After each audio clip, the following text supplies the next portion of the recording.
Halo guys, kenalkan nama saya Nur Alfiatul Khairia dari Prodi Akidah dan Filsafat Islam kelas A2. Di sini saya akan menjelaskan tentang 3 materi. Yang pertama, logika genealogi, yang kedua, kausalitas, dan yang ketiga, contradiction interminis.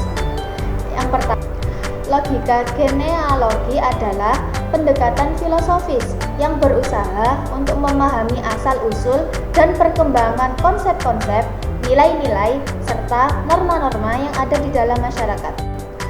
Pendekatan ini seringkali dikaitkan dengan pemikiran Friedrich dan Michel yang masing-masing memberikan kontribusi penting dalam cara kita memahami hubungan antara pengetahuan, kekuasaan, dan moralitas.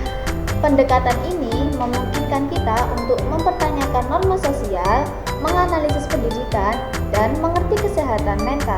Dengan demikian, logika genealogi tidak hanya memperkaya pemahaman kita tentang masyarakat, tetapi juga mendorong kita untuk berpikir kritis dan reflektif terhadap realitas yang ada.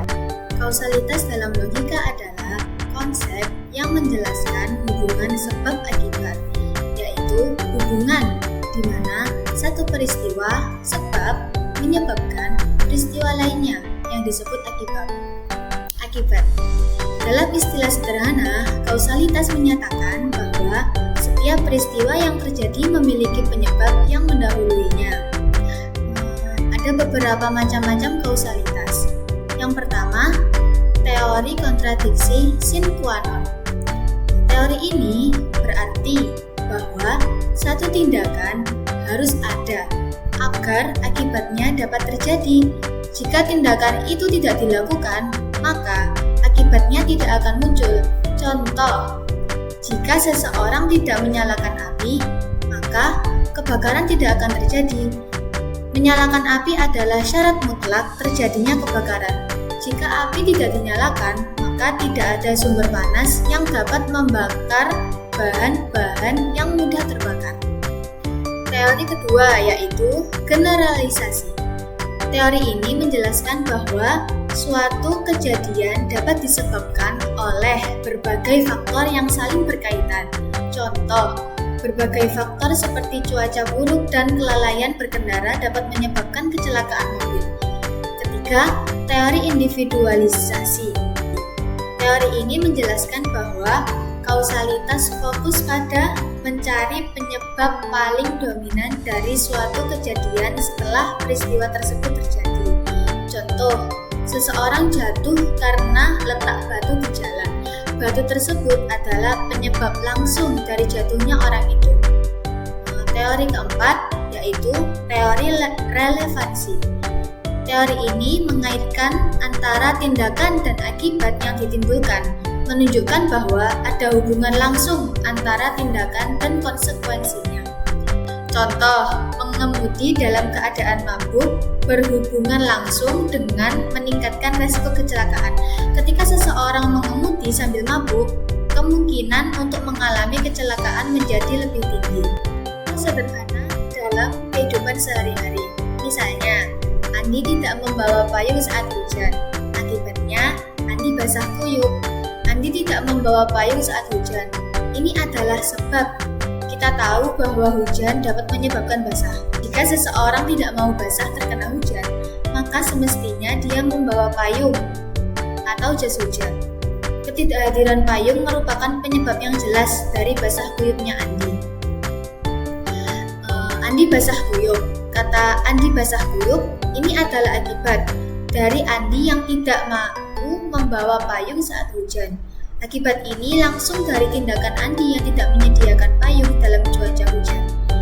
Saya juga akan menjelaskan satu jenis logical fallacy atau bisa disebut kesesatan berpikir. Yang kita bahas di sini yaitu contradiction interminis. Contradiction interminis adalah istilah dalam logika yang merujuk pada suatu ungkapan atau pernyataan yang mengandung kontradiksi internal, di mana dua kata atau konsep yang saling bertentangan digunakan bersama-sama dalam satu frasa atau kalimat. Dengan kata lain, kontradiksi dalam istilah berarti komponen-komponen dari suatu ungkapan itu saling bertentangan secara logis, sehingga pernyataan tersebut menjadi tidak konsisten dan tidak dapat diterima secara rasional. Sehingga pernyataan tersebut menjadi tidak konsisten dan tidak dapat diterima secara rasional. Penyebab utama dari kontradiksi ini karena penggunaan dua istilah yang mengandung makna yang saling bertolak belakang. Hal ini menciptakan situasi yang tidak mungkin diterima kedua aspek yang disebutkan dalam ungkapan tersebut dan tidak dapat eksis bersamaan dalam konteks yang sama.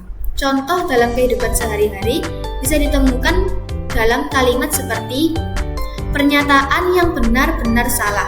Pada frasa ini ada dua kata yang memiliki makna yang berlawanan.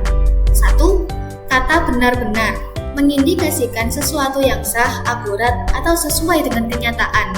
Sedangkan kata salah mengindikasikan ketidakbenaran atau ketidaksesuaian dengan kenyataan. Jika frasa pernyataan itu benar-benar salah, maka itu berarti pernyataan tersebut benar, tetapi pada saat yang sama juga salah. Dalam logika, pernyataan yang benar tidak bisa salah, dan pernyataan yang salah tidak bisa benar.